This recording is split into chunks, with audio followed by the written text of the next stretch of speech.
Hola, mi nombre es Génesis del Salto, soy estudiante de Medicina de la Universidad Laica Eloy Alfaro de Manabí y este es un trabajo de Seminario de Ética y Valores.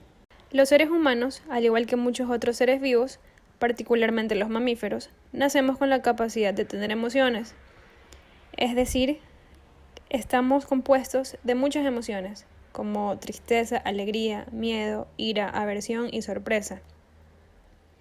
Las emociones como tal se presentan a los seres humanos y están constituidas por un estado fisiológico y una vivencia mental.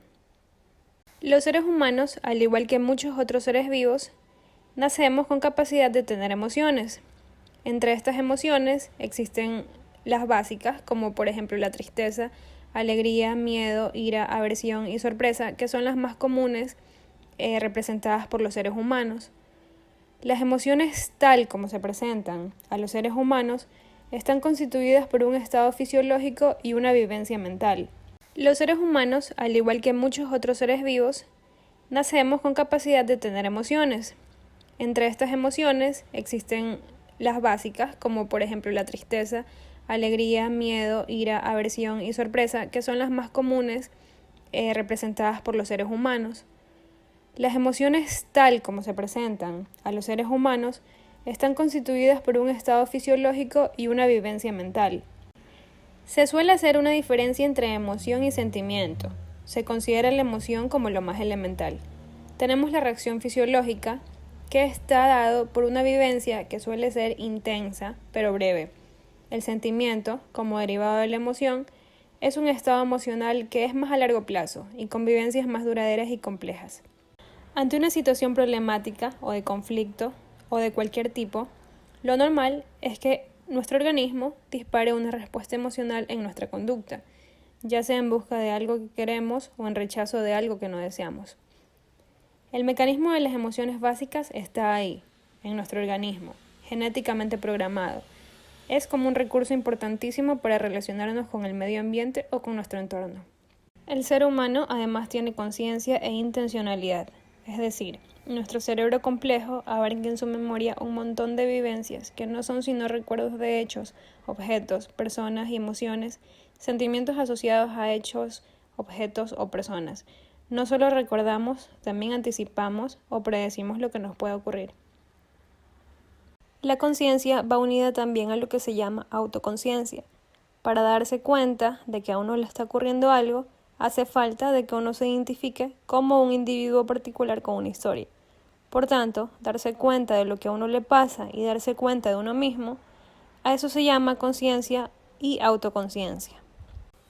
El hombre también es responsable de la libertad y de su identidad personal.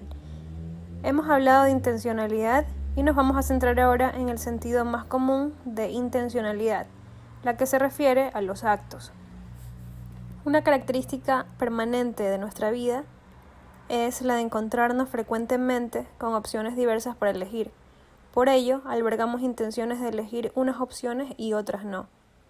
Unas opciones nos atraen más y otras menos. Incluso a veces sentimos intensa atracción por unas y profunda repulsa por otras. Siempre que es posible, elegimos y nos quedamos finalmente con aquello que más nos interesa.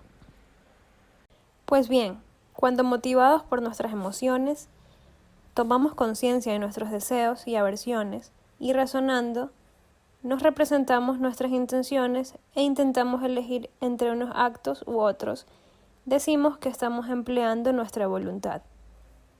Para poseer y ejercer la voluntad, hace falta que tengamos intenciones y por ende que seamos conscientes que tengamos conciencia.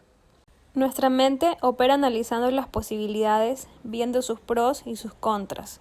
Luego compara pros y contras de todas estas posibilidades analizadas, es decir, delibera. Más tarde, selecciona la acción concreta que quiere ejecutar e intenta ejecutarla con mayor o menor éxito. A realizar esta secuencia de pasos se le llama tener voluntad. Razón práctica, es decir, nuestra racionalidad o inteligencia cuando se aplica cuestiones prácticas a nuestras acciones. En relación con las acciones humanas y la voluntad, hay además una cuestión que necesariamente hemos de estudiar. Se trata de la libertad. Jean-Paul Sartre, un filósofo del siglo XX, subrayó especialmente la libertad en la caracterización del ser humano. Dijo de un modo muy expresivo que el ser humano está condenado a ser libre. Quería decir que la libertad es una propiedad esencial en la definición del ser humano. Si tenemos varias opciones para elegir y elegimos una, es porque hemos querido esa y hemos descartado las otras. La pregunta consiguiente es: cuando elegimos, ¿hasta qué punto lo hacemos libremente o obligados por otras personas o las circunstancias? La libertad no desaparece por el hecho de tener que decidir atendiendo a nuestras circunstancias. Más bien, estas forman parte de nuestra libertad. El hombre es libre, aunque esté influido por muchos factores de su vida, factores que deberá tener en cuenta en cada momento de su vida. Es decir, yo soy yo y mis circunstancias. Nos situamos siempre en un tiempo y en un lugar, en un contexto que nos influye, pero que no nos impide ser libres.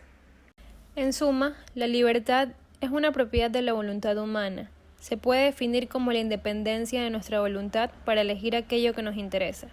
Independencia aquí significa que al elegir no estamos necesariamente obligados ni por otras personas ni por las circunstancias u otros factores externos a nuestra propia razón que se decide, por mucho que esas personas, circunstancias y factores puedan influirnos. La persona, desde una voluntad que se sabe libre, construye su identidad única. Por eso hablamos de nuestra identidad personal. Somos únicos porque elegimos qué ser y hacer en nuestra vida. Somos personas.